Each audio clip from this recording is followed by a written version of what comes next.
ఓం నమో వెంకటేశాయ.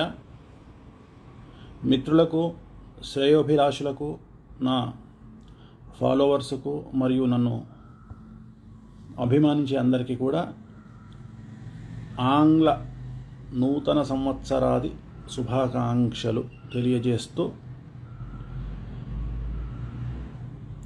ఈ సంవత్సరం అందరికీ అష్టైశ్వర్యాలు, సుఖ సంతోషాలు, భోగ భాగ్యాలు కలిగి ఆ వెంకటేశ్వర స్వామి వారి అనుగ్రహంతో అఖండ రాజయోగాన్ని పొందాలని కోరుకుంటూ, ఈ సంవత్సరము రాశి ఫలాల్ని ఇన్స్టాగ్రామ్ లైవ్లో చెప్పాలని అనుకుంటున్నాను. ఈరోజు కాదు, రేపు కానీ ఎల్లుండి కానీ. సో నన్ను ఇన్స్టాగ్రామ్ అకౌంట్లో ఫాలో అవ్వండి, ఖచ్చితంగా మీకు నా అప్డేట్స్ అన్నీ వస్తాయి. సో ఒకసారి మనం ఈ సంవత్సరం వచ్చేది ఉగాది క్రోధినామ సంవత్సరం. క్రోధినామ సంవత్సరం. ఈ సంవత్సరం యొక్క రాజు కుజుడు, అలాగే మంత్రి శని. సో జనరల్గా కుజుడు చాలా చెడు ప్రభావాలను ఇస్తాడు, అలాగే అట్ ది సేమ్ టైం శని ఇంకా చెడు ప్రభావాలను ఇస్తాడు. సో ఈ సంవత్సరం 2023 అయిపోయింది. 24వ సంవత్సరంలో ఆంగ్ల సంవత్సరాది ఈరోజు.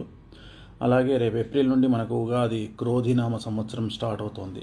సో మరి ఎలా ఉండబోతా ఉంది, జస్ట్ బేసిక్ ప్రపంచానికి సంబంధించినటువంటి విషయాల్ని ఒకసారి మీకు చెప్తాను.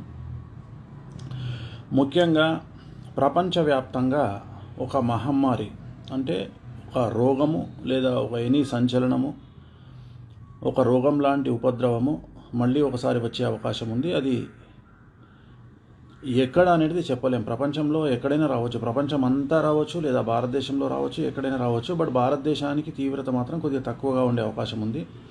ఇంకో మహమ్మారి లేదా కరోనా రూపంలోనే మళ్ళీ ఇంకో మహమ్మారి, ఏదో ఒకటి మొత్తం మీద ఒక రోగం అనేటువంటి, ఎందుకంటే కుజుడు కాబట్టి ఖచ్చితంగా ఒక రోగాన్ని ఇచ్చే అవకాశం ఉంది ఈ సంవత్సరం మళ్ళీ.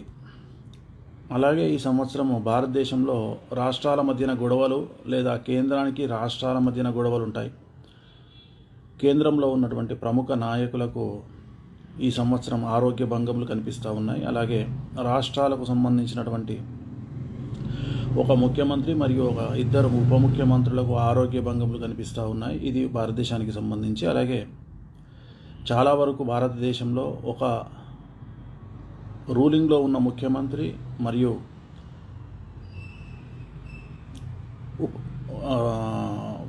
పూర్వపు ముఖ్యమంత్రులు, ఎక్స్ సీఎంస్, మాజీ ముఖ్యమంత్రులకు సంబంధించి జైలుకు పోయేటువంటి యోగాలు గోచరిస్తూ ఉన్నాయి ఈ సంవత్సరం. అలాగే ఆంధ్రప్రదేశ్లో ఉన్నటువంటి గవర్నమెంట్ మళ్ళీ వచ్చే అవకాశం ఉంది. తెలంగాణ సంబంధించినంత వరకు ముఖ్యమంత్రికి రేవంత్ రెడ్డి గారికి పదవీ గండం అనేటిది కనిపిస్తూ ఉంది. సో ఆయన జాగ్రత్తగా ఉండాలి, దానికి సంబంధించిన రెమెడీలు చేసుకోవాలి.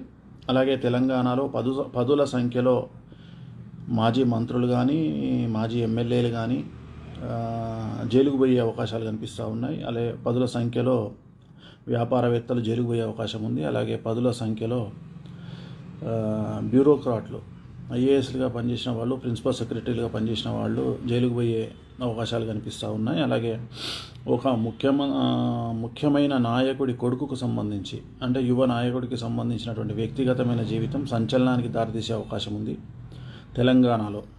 అలాగే తెలుగు చిత్ర పరిశ్రమకు సంబంధించి ఒక యాంకర్, ప్రముఖ యాంకర్ వ్యక్తిగతమైన జీవితం చాలా సమస్యల నుండి మనకు బయటికి తెలుస్తుంది, ఇన్ని సమస్యల్లో ఉందా అని.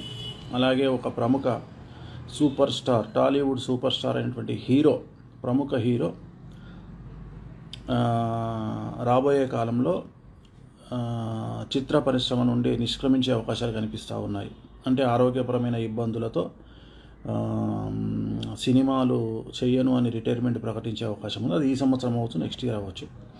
సో అదొకటి కనిపిస్తూ ఉంది. అండ్ బాలీవుడ్ హీరోయిన్కి సంబంధించిన ఒక సంచలనం నమోదయ్యే అవకాశం ఉంది వ్యక్తిగతమైన జీవితంలో. సో ఇవన్నీ కూడా రాబోయేటువంటి పరిణామాలు కనిపిస్తూ ఉన్నాయి ఈ సంవత్సరము. అలాగే ఈ సంవత్సరం ప్రకృతి వైపరీత్యాలు ఎక్కువగా ఉంటాయి. మరీ ముఖ్యంగా సునామీ హెచ్చరికలు, ఇండోనేషియాలో సునామీ హెచ్చరికలు, అలాగే వివిధ దేశాల్లో చాలా భూకంపాలు. ఆ భూకంపాలు ఎక్కడైనా వస్తుంటాయి కదా, అది కాదండి, తీవ్రత ఎక్కువగా ఉంటుంది. సుమారు రిక్టర్ స్కేల్ మీద మనకు 7 నుండి 8 మధ్యలో ఉండేటువంటి భూకంపాలు ఈ సంవత్సరం ఉంటాయి. నియర్లీ 7, అది నేను చెప్పేది.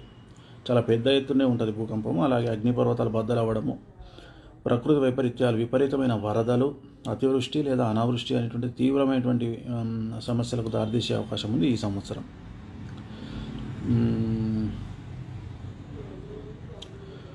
సో ఇది మనకు ఈ సంవత్సరానికి సంబంధించినటువంటి మామూలు ఫలితాలు. సో మనం రేపు కానీ ఎల్లుండి కానీ ఈ రాసులకు సంబంధించినటువంటి విషయాల్ని మనం తెలుసుకునే ప్రయత్నం చేద్దాం ఖచ్చితంగా. సో నన్ను ఫాలో అవ్వండి, ఇన్స్టాగ్రామ్ పేజ్ ఫాలో అవ్వండి. ఖచ్చితంగా మీకు నేను ఇన్ఫర్మేషన్ ఇచ్చే ప్రయత్నం చేస్తాను. మేషరాశి నుండి మీనరాశి వరకు మీకు నేను రేపు కానీ ఎల్లుండి కానీ మళ్ళీ లైవ్లో మీకు అప్డేట్ చేస్తాను. ఖచ్చితంగా మనం ఇంకోసారి కలిసి రాశి ఫలాల్ని, వాటి వివరాలని మనం తెలుసుకునే ప్రయత్నం చేద్దాం. ఓం నమో వెంకటేశాయ.